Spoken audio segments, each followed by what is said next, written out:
to our website. Awesome. Thank you very much. And I'm going to activate a second screen so that I can monitor the chat. Benefit of Zoom World is you don't have to interrupt the presentation to chime in. And we try to keep track of everybody's comments as we go.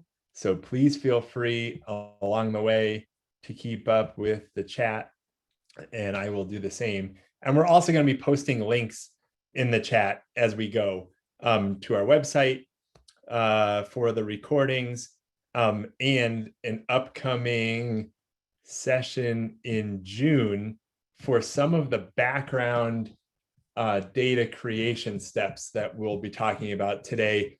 We recognize that we have some organizations who we're currently working with, like great to see Marianne from Wausau, and I finally might have enunciated that correctly, Chester County. Great to see you here. And then we have some other organizations who are brand new to all of this. So we have an upcoming overview on basic data creation that we will be offering in June. So as you come on in, please go ahead and enter your name, where you're coming from, and if you had a chance to attend the first session, and we are going to get started. All right. So my name is Chris Fabian, and at ResourceX, we have developed a 5-part strategy for the use of American Rescue Plan Act funds called 5 for the Future. 2 weeks ago, we had a kickoff where we talked about all 5 of the tiers, the overall game plan. And from that point, we set off to cover each of the tiers in depth. So last week we covered tier 1, and I'm going to do a slight recap of tier 1 here in just a moment. And this week we are covering tier 2, emergency budget stabilization.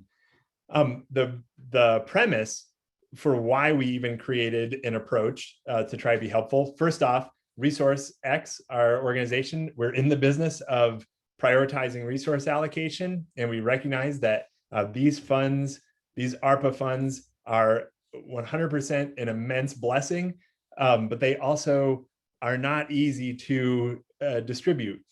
And so in our opening presentation, we covered all the various types of tensions that our clients are going through. And we wondered if everybody else is feeling the same way, that on the one hand, we have elected officials who are saying, hey, we have people who need these resources right away. We need to deploy the resources immediately to help people who are in immediate need of relief, and businesses, small businesses who are barely hanging in there.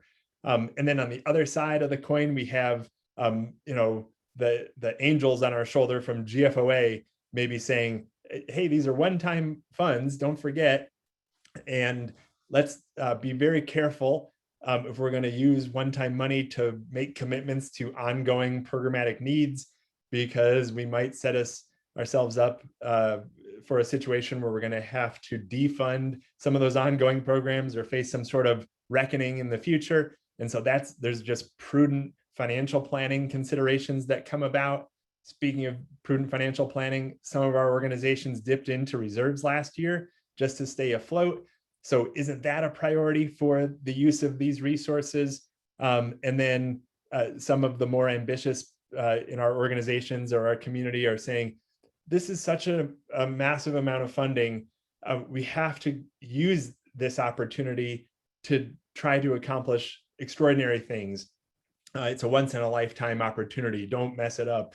So these are all the different types of voices that we're encountering for the pull on the ARPA funds. And therefore, we wanted to help create a strategy for how to systematically go through and try to accomplish all of these sorts of things, and give you a plan, or at least give you some food for thought as you're trying to work with your elected officials in your departments in your community to use the ARPA funds effectively.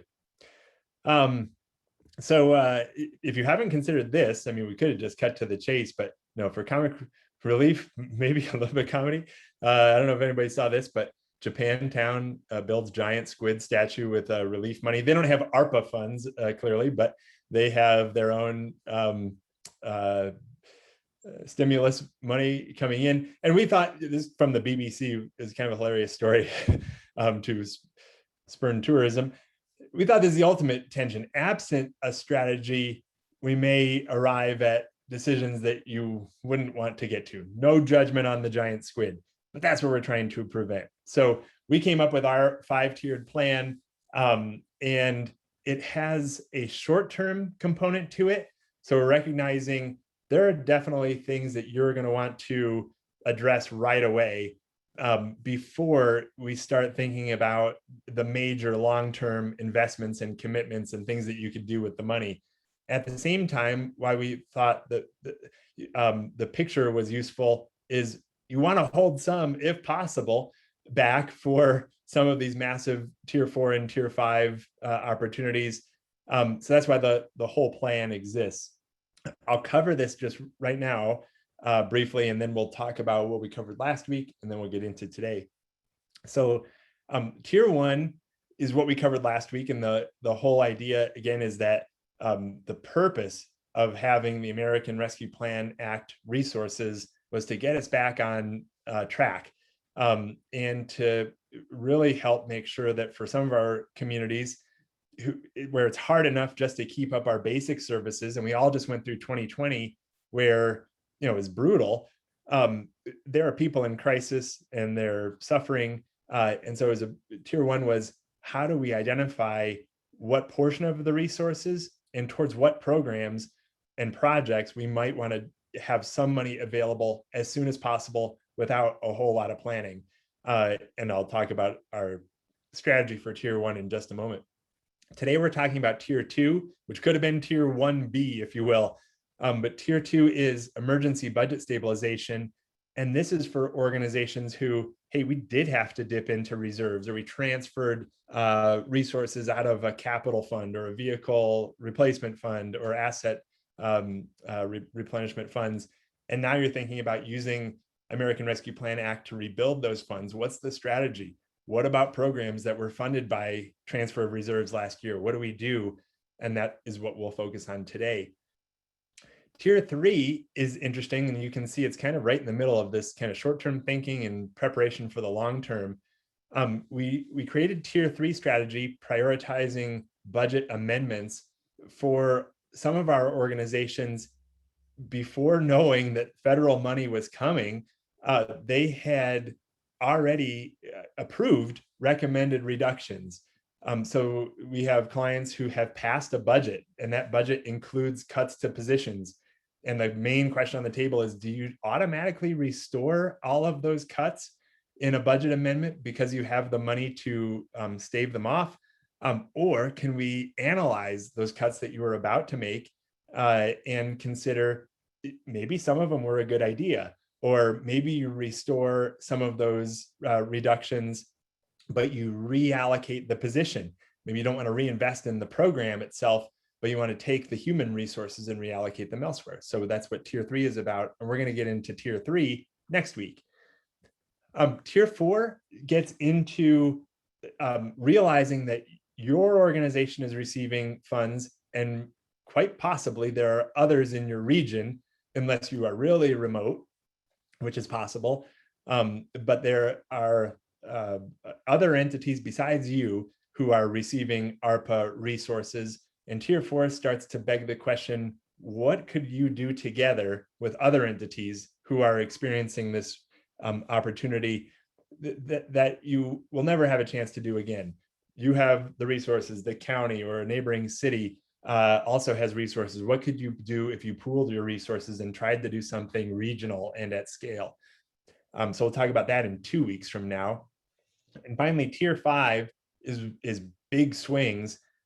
We are talking, some of our clients are saying that their councils are focused on the big swings first. That's their tier 1. And so they're using this framework, this 5-tiered strategy, to remind council members, hey, the big swings are crucial. We should try to solve a big problem in our community, but also let's not forget that there are a host of other things that we should be focused on as well. But tier 5 is really exciting. Here where I live in Denver, Colorado, we have several communities who are making extraordinary investments in transportation infrastructure. In Pittsburgh, where we work, they're making extraordinary investments in climate and rebuilding the economy, focused on those types of jobs for sustainability overall. So the whole point for Tier 5, which we'll talk about in 3 weeks from now, is how to make sure that there's some money in this opportunity to really focus on major priorities, assuming that you have any left after we deal with tiers 1 through 4. Tier 1 is where we started last week, and this was on focusing resource allocation towards people who need some immediate relief. And the question, the way that we framed it last week, we said, we're starting to see whether it's stimulus command centers or stimulus advisory boards being set up in various communities, trying to make sure that there's adequate understanding of people who are in need and who are suffering. The challenge that we're seeing is, where do you start? How do you avoid duplication or redundancy with other aspects of the American Rescue Plan Act? Trying not to tackle everything at once, while at the same time trying to arrive at a list of recommendations, almost like a budget development process, a traditional budget development process that you would go through every year, where the focus is on not just anything that a department might want to request, but specifically, how do you get down to the programs that are currently serving these vulnerable populations, as well as any projects that you might consider, whether that's small business relief or direct support. That's how we approach Tier 1, and that's the recording that we have. But as a slight recap, we talked about, for those of you who have implemented priority-based budgeting, how to mine the current programmatic data that you already have. And those of you who are brand new to all of this, this is included, I believe, in the recording email that you probably received from Liz. But we've created some basic programmatic data building handouts to develop a program inventory. And this is what we're going to talk about in June. And Eric, Fabian, if you don't mind dropping into the chat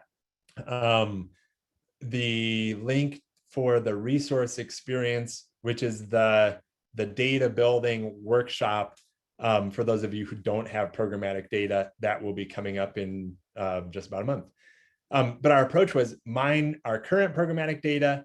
We talked about a program insight workshop, a way to structure a workshop with your departments, potentially even with the public, to get some feedback on programs that are impacting vulnerable populations today, and developing a budget amendment process overall that could be done rapid deployment within 30 days, or a practical timeline within about a month or so. So the program insight workshop was the focus for Tier 1, where we're building on the program inventory data that you've put together, the program costing data, which I'll go through today, and some of the program scoring data, in order to conduct a program insight workshop to produce ready-made recommendations as quickly as possible for you to consider for this Tier 1 priority area for ARPA funds. As a quick recap, what it began to look like, this is what tagging programs with specific metadata around vulnerable populations can look like. This kind of scoring can happen really quickly. And for those who are implementers of PBB, this is familiar to you. We call these basic program attributes. For those who are brand new, the whole idea is you take your program inventory, and we are assigning information to those programs. In Boise, Idaho, they did it really well. As you can see here, for vulnerable populations, they had tagged programs that are geared specifically to benefit vulnerable, disadvantaged, or at-risk members of the community. So by tagging it, they could select it in their data and say, tell me which programs meet this criteria, because this is where we're going to want to focus some of our ARPA funds for Tier 1. Second, they had programs not geared specifically toward assisting vulnerable, disadvantaged, or at-risk portions of our community, but has provisions available for these members, like scholarship programs overall. And I won't read through all of these, but this is what you'll see in the Tier 1 recording, is having a nice definition like this and having departments go through an exercise to tag programs so you can sort them out. And over on the right-hand side, what we're showing, if these are your departments, these are Boise's, we could drill into police and see which programs do they offer that were tagged with this criteria that might be on the table for ARPA funds. And we had, special victim witness coordinators, mental health coordination. In planning and development services, we had our homeless prevention and rapid rehousing, rental housing programs, home improvement loans, access to financing overall, home ownership loans, fair housing program. These were all meeting the mark. And so that's why we felt so excited about Boise's breakthrough and wanting to share it. So the idea, again, to wrap up without doing a complete repeat of what you might have missed last week, is tier one, get your programmatic data and be able to tag it with basic program attribute information around programs that are impacting vulnerable populations, conduct an insight workshop to get recommendations on the table. What would you do differently with ARPA resources for the homelessness program in Boise? We see that it's eligible. What is the programmatic recommendation? And just like you would do a normal budget development exercise, that's what you're going to come out with as a series of recommendations overall. Okay, so that was tier one, and now you're sort of more or less up to speed if you missed last week's. And today we're going to talk about tier two, which is using ARPA resources beyond tier one to think about emergency budget stabilization.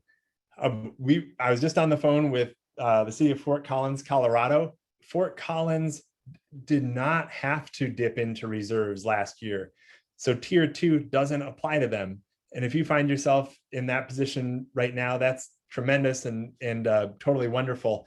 So I wanted to explain Fort Collins' situation just to say, you don't have to allocate resources to every one of these tiers in the framework, only to those that are most relevant. And we wanted to develop a comprehensive approach to determining where you might need funds overall. And so that's what tier two is going to be about.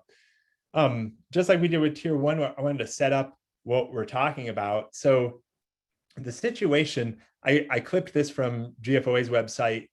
It's their Cash is King document. And if you're familiar with this, GFOA, Shane Kavanaugh, I think Joe Casey was involved with this publication last year.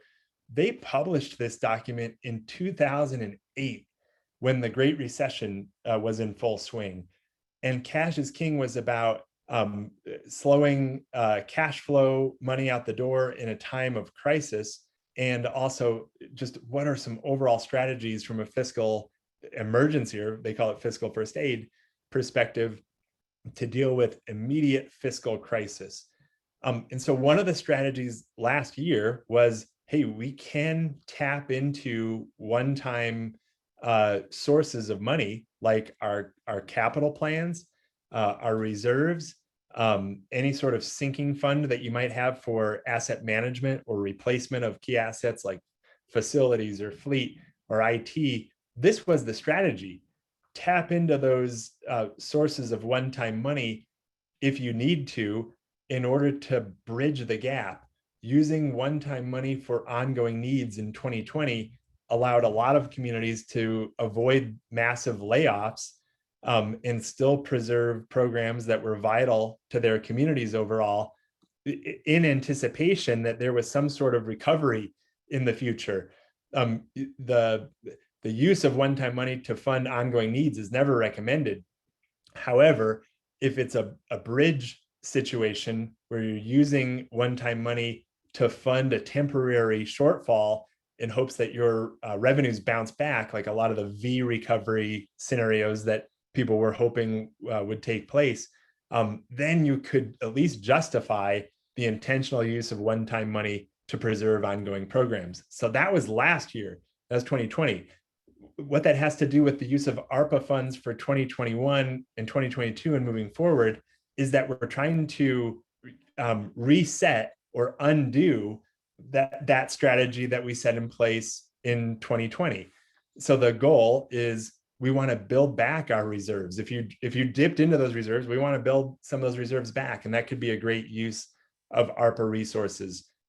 We want to temper or cease any further use of one-time transfers to support ongoing needs. That's easier said than done, and that's part of the strategy of what we're going to talk about today. We have a client right now where their entire funding comes from hotel occupancy taxes, or taxes on tourism is what they're called in other locations overall.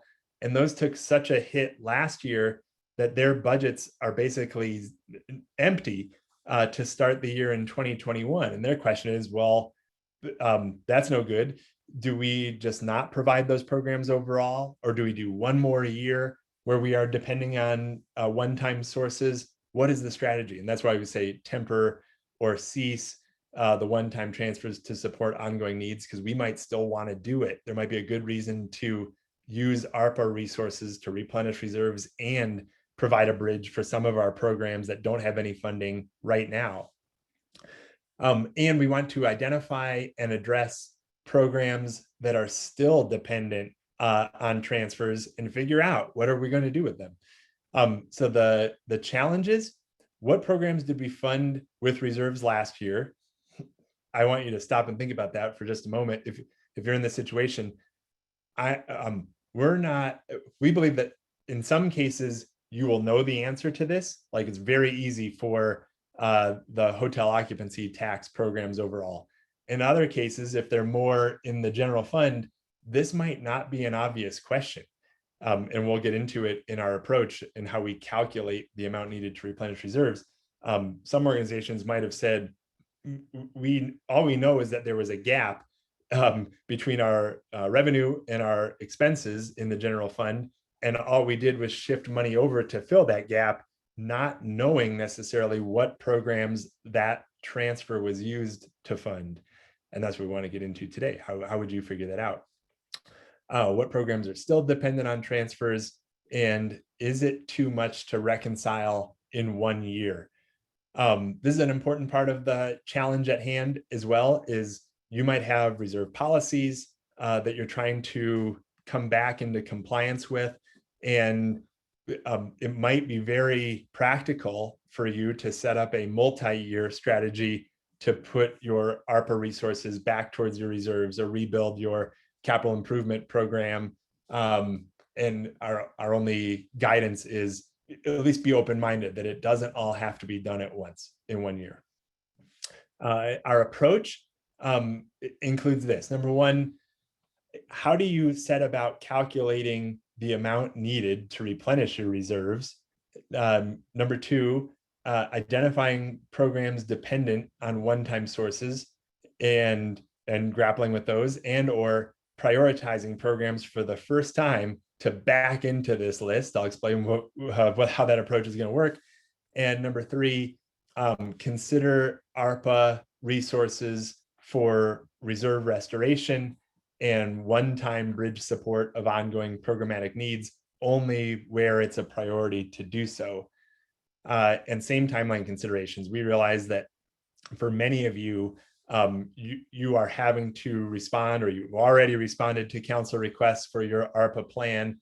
The fact that you're tuning into this webinar overall, we're just recognizing you need an action plan pretty quickly. So we're talking about rapid deployment, something you can do within 30 days, or a practical timeline of 30 days plus. Okay. As we do talk about calculating the amount needed to replenish reserves, a couple obvious and clear ways to go about that. One, you might already have guidance from your reserve policy, your fund balance policy. Some organizations do not. GFOA has written extensively about the approach to setting about a great fund balance policy and what to include. We will not replicate that, but we'll post resources on how to set a reserve policy in the first place. So please go to GFOA for some of the best guidance on what is the right level. Is it 15%? Is it 20%? How are you staying in line with various debt service agreements or ratios that you're trying to uphold. Our point is, when you're thinking about what money left your capital fund or your reserves, what is the game plan to just reinstate all of those resources back? That is something that you're going to want to do. Okay, so the second to last thing I'm going to do before toggling into our tools for some program review is to say all of our strategies in the 5-tier plan are built around having programmatic data to bring to the discussion in order to resolve these tensions. And what we mean by that is you have your line item data, you have your line item budgets. And if we only use line item data, hey, you might still have an approach that you could mount towards your ARPA strategy, but it gets a lot better if we have programmatic data, just like we were talking about in tier 1, when we're thinking about what programs do we offer that are in touch with the most vulnerable populations in our community. Imagine trying to answer that question if all you had was line item data. It's very hard. You would talk about your travel and training budget, or you talk about your gas, oil, and lube, or your professional development line item overall. And those are very difficult to connect to the question, what programs do we offer that impact the most vulnerable people in our community?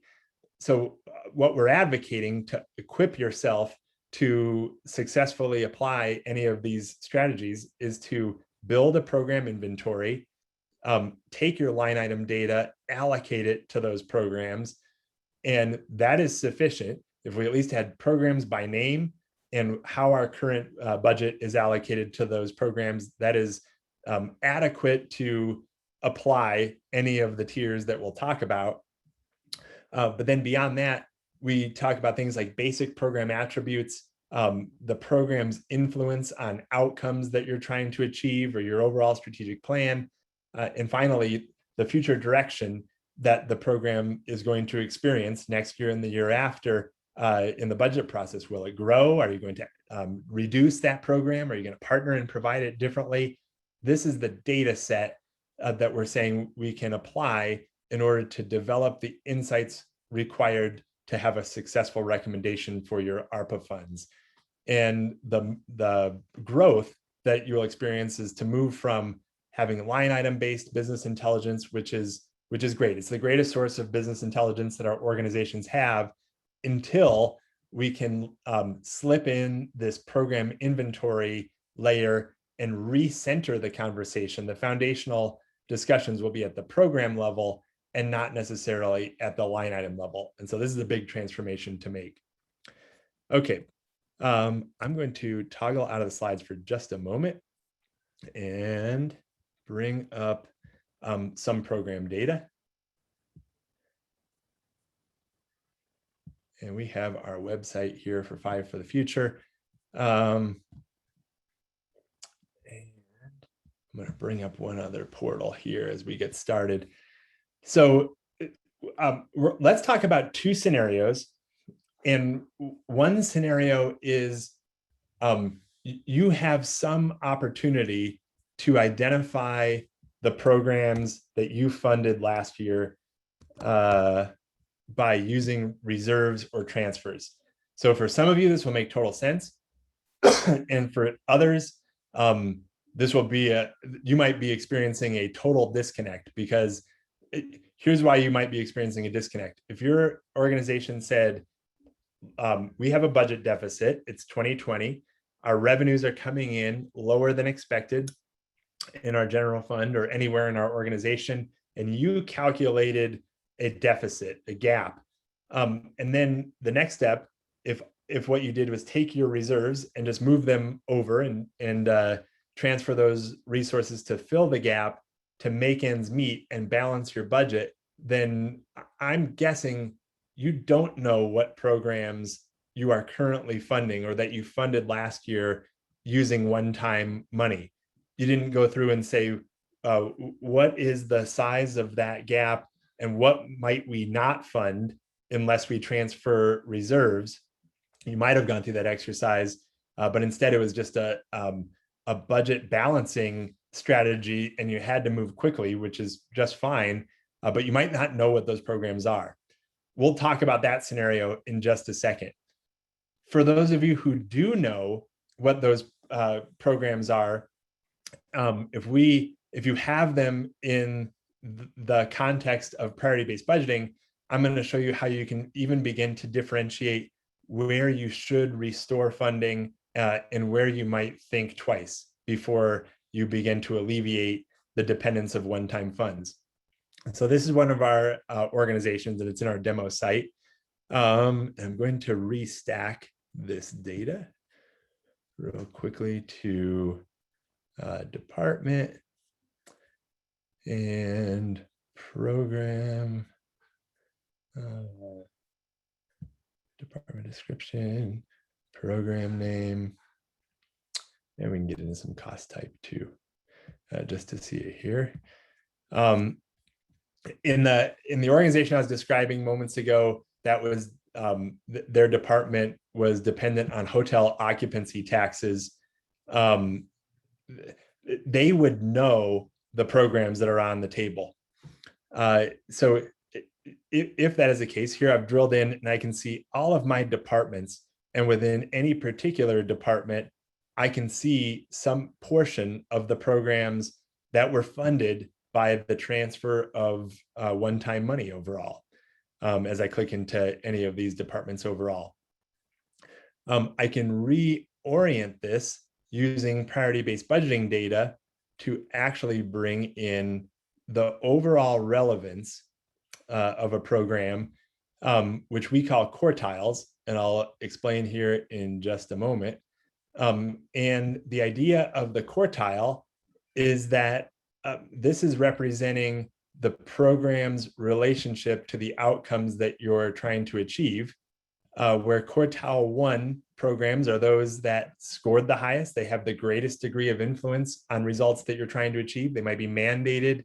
They might have a high degree of cost recovery. These are programs that are really important to your strategic plan and to your community. Quartile 2 programs are also highly important, just differentiated as slightly less relevant. Quartile 3 programs, less relevant to quartile 2. Okay, and quartile 4 programs are the least relevant compared to everything else that you're doing. And the whole point, as you are considering these programs that now you're wondering, should we reinstate funding to support them, is that if you have quartile 1 programs, here I'm looking within city planning, and I see housing planning and policy, citywide comprehensive planning, environmental sustainability. I'm looking here at programs that have a huge relationship to the results that we're trying to achieve. And those programs should probably be most highly up for consideration of restoring funding. Whereas down here in quartile 3, if I look here now in Bureau of Animal Control, I have animal care and control operations. I have my Bureau of Police even had some programs. Here's city planning, expand public art awareness opportunities, and so on. My point here being, if these programs were dependent on one-time resources in 2020, and it's on the table of whether or not you should fund them right now, these might be programs that you think twice about. It might not be immediately obvious to jump in and start restoring all funding to programs that have a lower alignment with the results that you're trying to achieve. What to do with these programs? You might consider the personnel that are currently serving these programs, and can we reallocate them to higher priority programs in need, programs that you were going to grow in the budget process. But this might be a great opportunity to first assess, could we naturally shrink some of our lower priority programs that are have less alignment overall to results. I want to take one step back as we get into the second scenario here, which is what to do if you don't know what programs were on the table, and how to go back through a prioritization exercise to back into an answer. And that is where I'm going to go back to my slides for just a moment. And so this is, we're gonna do a crash course in more traditional priority-based budgeting. And this is what's included. If any of you follow the government finance review, the city of Duluth just wrote about their experience and has a great outline of priority-based budgeting and the steps involved. And again, with what Eric had just posted in the chat, this is what we will be covering coming up here in June. But the whole concept is, first and foremost, we're going to come up with a program inventory. And that is, for illustrative purposes, what you're seeing here. Here's 152 programs from one of our cities, getting down to everything from cemetery management to the support that they have for various boards and committees throughout the organization, supporting community events throughout their Parks and Recreation department overall. We highly advocate getting to a program inventory. The second step is to take your budget as you know it, the line items that you have, and allocate it to the programs so that you can see your traditional budget, every department and your department budgets. For those of you who find this familiar, you'd have your Parks and Recreation, your community services, water, wastewater,